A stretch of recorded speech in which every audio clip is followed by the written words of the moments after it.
Hai, selamat datang di Vanya Stories. Di sini saya akan membahas true story, missing people, dan kisah-kisah menarik lainnya yang ada di internet. So, let's get to the story. Kasus ini terjadi di Albuquerque, New Mexico. Brittany Morsell tinggal di sana bersama ibu dan 6 saudara kandungnya. Ibunya adalah seorang ibu tunggal, sehingga cukup sulit baginya untuk memiliki 7 anak.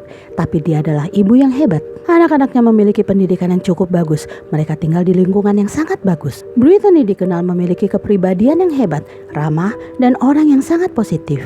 Brittany ingin terjun ke jurnalisme TV dan menjadi penyiar berita. Saat ini dia adalah seorang siswa sekolah menengah atas. Dia berprestasi sangat baik di sekolah dan berencana melanjutkan ke perguruan tinggi. Dia bekerja paruh waktu di Sunglass, semacam kios di mall di mana Anda berjalan dengan sangat cepat, tetapi mereka selalu mendatangi Anda dan mencoba menjual kacamata hitam. Brittany sangat bagus dalam hal itu. Dia bisa menjual 2, 3, bahkan 4 pasang kacamata hitam. Semuanya baik-baik saja dalam hidupnya sampai pada 11 September 2008. Ini adalah hari yang sangat normal bagi keluarga Brittany. Brittany ke sekolah, ibunya bekerja. Hari itu Brittany dan ibunya, Diane, memutuskan untuk makan siang bersama. Itu adalah sesuatu yang sering mereka lakukan. Saat itu hari Kamis pagi, tetapi alih-alih makan siang di luar, mereka memutuskan untuk bertemu di rumah. Jadi Brittany ke sekolah pagi itu. Dia menjalani setengah hari normal di sekolah dan kemudian pulang untuk makan siang bersama ibunya. Dalam perjalanan pulang, dia menelpon ibunya, memberitahu bahwa dia menuju ke sana. Diane mengatakan bahwa ketika Brittany berbicara di telepon, dia bertingkah sangat normal. Diane kemudian juga pulang. Ketika dia sampai di rumah, dia terkejut dengan apa yang dia temukan. Dia menemukan Brittany di lantai berlumuran darah. Brittany menjatuhkan semua buku miliknya. Semua yang ada di sekitarnya berantakan. Brittany telah dipukul dengan parah. Dia bengkak dan bentuknya sudah rusak. Pembengkakan terjadi dengan cepat dan ada seorang pria di sampingnya yang memegang sekop. Diane berkata, dia bukanlah seseorang yang dia kenal. Dia melihatnya karena dia tidak memakai topeng atau semacamnya. Diane jelas panik dan laki-laki itu menjatuhkan sekopnya ke dapur dan mengambil pisau daging. Dia kemudian mendatangi Diane dan mengatakan bahwa kamu berikutnya. Diane bercerita, pada saat itu aku tidak bisa membayangkan bagaimana rasanya sebagai seorang ibu yang harus memutuskan untuk meninggalkan putrimu yang dipukuli di tanah. Tapi Diane memutuskan untuk lari. Dia pergi ke rumah tetangga dan menelpon 911. Kemudian Diane memutuskan untuk kembali ke rumah yang sangat menakutkan karena dia tidak tahu apakah pria itu masih di sana. Tapi pria itu telah kabur dari tempat kejadian. Diane melihat putrinya masih bernafas tapi mengerang. Putrinya kehilangan kesadaran. Darah ada di mana-mana. Kondisi Brittany buruk. Petugas segera membawa Brittany ke rumah sakit. Polisi datang ke TKP. Polisi merasa ini bukanlah jenis perampokan. Tidak ada yang dicuri. Orang yang datang hanya untuk menyerang Brittany. Polisi pikir itu pasti semacam serangan pribadi. Seseorang yang sedang menguntit Brittany. Anehnya, Diane melakukan kontak mata dengannya. Diane bilang wajahnya seperti tenggelam dalam ingatannya, tapi dia tidak tahu siapa. Penyelidik juga percaya bahwa orang ini meninggalkan rumah segera setelah Diane berlari keluar untuk mendapatkan bantuan.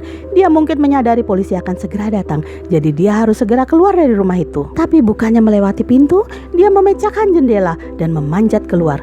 Ada kaca di seluruh bagian luar rumah tempat jendela itu berada, dan saat dia keluar, dia terluka oleh kaca dan meneteskan darah. Ini hampir seperti sampel lab. Seperti itu dibuat untuk polisi, jadi polisi memiliki DNA. Tapi tidak semua DNA ada dalam database. Tidak ada yang cocok untuk setetes darah ini. Beberapa hari setelah serangan itu, kondisi Brittany masih memprihatinkan.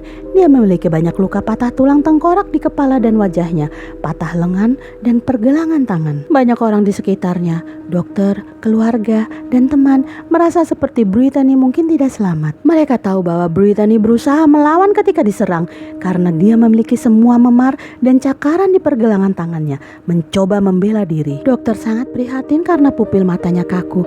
Dia memiliki aktivitas otak yang sangat minim. Jadi dokter mulai mengatakan bahwa dia memiliki peluang rendah untuk bertahan hidup pada saat ini. Brittany koma selama 2 minggu. Saat dia sadar dari koma, dia tidak ingat serangan itu atau apa yang terjadi padanya sama sekali. Pemulihan Brittany berlangsung bertahun-tahun dia tidak 100% kembali normal. Brittany menjalani 16 operasi berbeda. Dalam salah satu operasi, dokter harus mengambil kira-kira seukuran nikel dari otaknya. Dia memiliki bagian tengkorak yang retak. Ini gila, tapi dokter mengambil bagian yang retak itu dan dokter menaruhnya di dalam perutnya untuk disangga dan membiarkannya tetap di sana. Sementara itu, Brittany memakai helm untuk mendeteksi kepalanya. Ketika bagian yang retak dari tengkoraknya sembuh, dokter mengeluarkannya dari perutnya dan meletakkannya kembali ke tengkoraknya. Brittany belajar bagaimana berbicara, bagaimana cara berjalan, bagaimana cara makan lagi. Dia pasti tidak 100% kembali ke dirinya sendiri. Brittany hidup, tetapi mengalami kerusakan otak yang sangat parah. Dia tidak bisa mengingat apapun tentang penyerangnya. Keluarganya memutuskan untuk pindah dari rumah itu. Mereka tidak pernah ingin kembali. Ada terlalu banyak kenangan buruk dari serangan itu. Ibunya di waktu luang menekan para penyelidik dan mencoba menyelesaikan kasus ini. Penyelidik bertanya pada Diane, apakah ada orang yang menurutnya ingin menyakiti Brittany? Salah satu putrinya mengatakan bahwa mungkin itu adalah ayah kandungnya. Dia bukan ayah yang baik bagi anak-anaknya. Dia kasar. Diane berpisah karena kekerasan dalam rumah tangga. Jadi Diane berpikir mungkin suaminya mengirim seseorang untuk menghabisinya. Tapi orang ini bingung. Kemudian dia mencoba menghabisi Brittany sebagai gantinya. Tapi setelah penyelidik menghabiskan beberapa waktu untuk memeriksanya dan berbicara dengannya, mereka tidak dapat menetapkannya sebagai tersangka. Kini Diane memberikan keterangannya sendiri kepada polisi dan inilah yang dia katakan. Dia menggambarkannya sebagai pria Kaukasia atau Hispanik, berusia sekitar 20-30 tahun, tinggi 5 kaki 7 inch, dicukur bersih dengan rambut coklat. Dan apa yang terjadi? Dirilis ke publik. Mereka mendapat beberapa petunjuk dari ini, tetapi tidak ada yang berhasil. Pada tahun 2010, kasus ini ditampilkan di America's Most Wanted. Pria misterius yang menyerang dan hampir membunuh seorang remaja Albuquerque di dalam rumahnya sendiri yang masih berkeliaran sampai semalam ini. Lebih dari setahun, America's Most Wanted menghentikan pencarian. Sekarang Brittany tinggal di Texas, masih belum pulih. Pada bulan Agustus 2013, seorang detektif baru yang luar biasa ditugaskan, namanya Jody Gorman. Jody menyarankan mencoba cara hipnosis. Hipnosis tidak selalu berhasil, tetapi jika berhasil cukup menarik. Jadi Brittany dibawa ke hipnoterapis. Awalnya Brittany tidak bisa mendapatkan kembali ingatannya karena otaknya rusak parah. Tetapi mereka berpikir jika Brittany menekan ingatannya karena trauma dan bukan karena trauma fisik, maka mungkin ingatannya dapat diambil kembali. Tapi sebelum mereka menghipnotis Brittany, mereka berbicara dengannya tentang hidupnya sebelum ini terjadi, mencoba untuk melihat apa yang secara alami dapat Brittany ingat. Brittany ingat bahwa dia akan ke perguruan tinggi untuk belajar jurnalisme. Dia ingat nilai rata-ratanya adalah sekitar 3,6 sampai 3,7. Jadi mereka merasa mungkin Brittany memiliki harapan di sini. Jadi mereka membawanya ke hipnotis. Brittany mulai menceritakan kembali serangan itu tepat di depan hipnoterapis. Inilah saat Brittany mulai gemetar. Dia tiba-tiba meninggalkan sesi mengingat. Dia pulang untuk beristirahat selama beberapa hari. Setelah beberapa hari, dia mengingat lebih banyak lagi. Dia akhirnya bisa memberikan deskripsi spesifik tentang orang yang menyerangnya. Itu adalah seseorang dengan kulit yang sangat cerah, laki-laki Hispanik dengan rambut runcing hitam, wajah persegi, hidung besar, dan mata aneh. Brittany secara khusus mengatakan bahwa matanya coklat.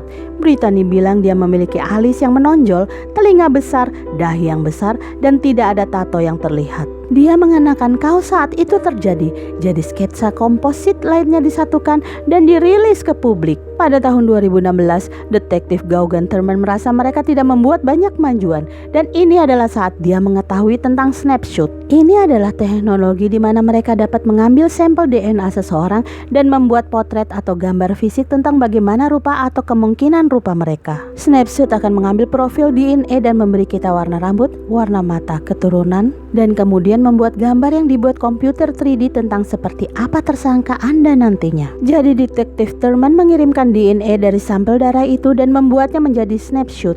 Perlu beberapa saat agar snapshot ini dapat digabungkan. Sambil menunggu, detektif melakukan wawancara lagi dengan Brittany. Saat itulah Brittany mengingat yang lebih spesifik karena suatu alasan. Nama Justin Hansen muncul. Brittany merasa heran, mengapa nama Justin Hansen muncul? Brittany ingat pernah melihatnya. Tidak lama sebelum semua ini terjadi, Brittany mengatakan bahwa dia ingat bertemu dengannya ketika dia berteman dengan gadis bernama Abby, teman sekelasnya. Abby mengajaknya bermain bersama di rumah Abby. Pada saat yang sama, kakak perempuan Abby, Lauren, sedang hamil oleh pria bernama Justin Hansen ini. Jadi Justin Hansen hanya nongkrong di rumah sepanjang waktu. Setelah beberapa waktu, persahabatan Brittany dan Abby gagal, tetapi Brittany masih melihat Justin Hansen. Dia secara tidak sengaja bertemu dengannya di beberapa tempat dan Justin selalu menyapa. Brittany ingat Justin datang untuk menyapanya ketika dia bekerja di kios kacamata hitam itu beberapa kali sebelum serangan itu terjadi. Kemudian gambar snapshot keluar. Itu sangat mirip dengan Justin Hansen. Gila, sketsanya mengatakan bahwa siapapun yang melakukan ini kemungkinan besar memiliki mata hijau atau coklat. Anda ingat, Brittany mengatakan bahwa dia ingat matanya coklat. Justin memiliki mata hijau yang merupakan warna mata yang sangat langka. Jadi polisi menemui Justin. Ternyata dia sekarang adalah seorang ayah dari 3 anak. Dia tampil sebagai ayah yang penyayang dan tidak memiliki catatan kriminal. Detektif berbicara dengannya di luar rumah. Justin cukup santai. Percakapan itu direkam. Polisi mengatakan bahwa Justin sangat baik, sangat terbuka tentang segala hal. Dia mengungkapkan kesedihannya untuk Brittany Marcel. Sampai saat polisi memintanya untuk menyerahkan sampel DNA. Saat itulah Justin memutuskan ingin didampingi oleh seorang pengacara. Pertama-tama, Justin ingin berbicara dengan ibunya. Ini benar-benar menarik perhatian para penyelidik. Karena sebelumnya polisi telah meminta DNA kepada sekelompok orang yang berbeda sehubungan dengan kasus ini dan mereka semua telah memberikannya. Justin Hansen adalah orang pertama yang menyangkal. Di akhir wawancara ketika mereka berdiri di area pintu depan, polisi memberitahunya, sebenarnya kami memiliki snapshot dan terlihat persis seperti Anda. Kami memiliki beberapa bukti baru komposit 3D dan itu mirip dengan Anda. Dan saya lebih suka melakukan ini sekarang sebelum saya mengumumkannya di berita. Justin berkata, beri saya waktu 1 hari atau lebih untuk berbicara dengan ibu saya. Dia benar-benar terlihat seperti anak mama. Ibunya membela dia tentang segalanya. Tapi setelah menggali lebih dalam ke masa lalu Justin, polisi menemukan beberapa kejadian. Justin pernah dituduh perkosaan oleh mantan pacarnya, tapi dia menarik dakwaannya dan terus berkencan dengannya. Jadi pada titik ini, yang bisa dilakukan penyelidik adalah mendapatkan DNA-nya dan mencoba mendapatkan kecocokan. Detektif mengikuti Justin ke restoran cepat saji. Dia minum dari cangkir. Setelah dia selesai, dia membuangnya. Itu dia. Mereka mengikutinya dan mengeluarkannya dari tempat sampah.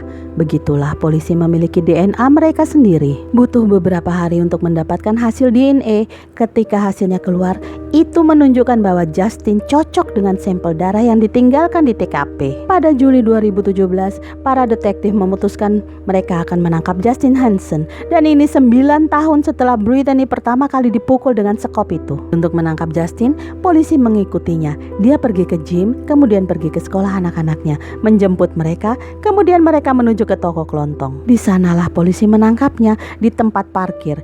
Justin Hansen, 33 tahun, ditangkap di tempat parkir Los Lunas Albertson pada Rabu malam. Seorang saksi mengatakan dia pernah melihat Justin menghabiskan lebih dari 1 jam berbicara dengan Brittany. Dan seorang teman Justin mengatakan kepada polisi bahwa Justin selalu menyukai wanita muda.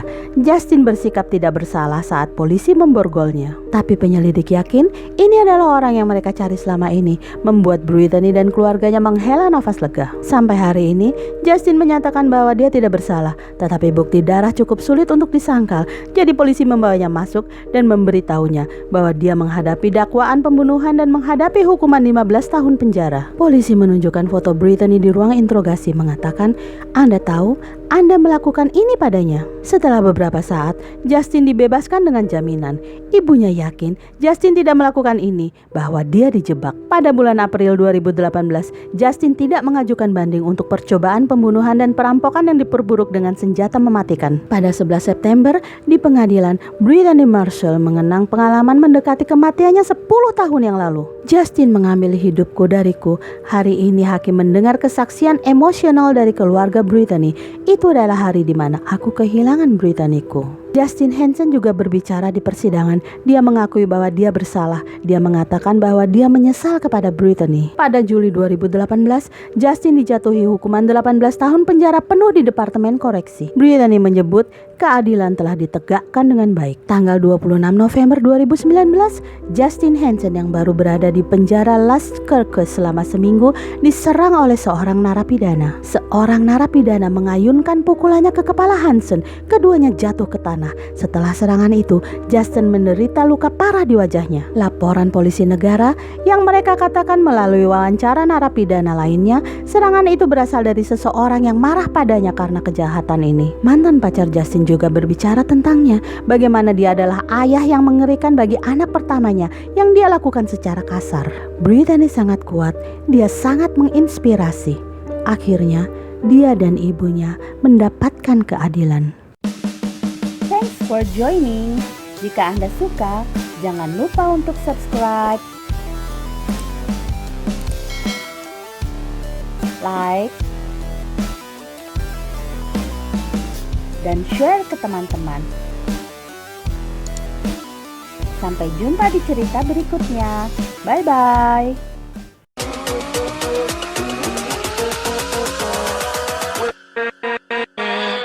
With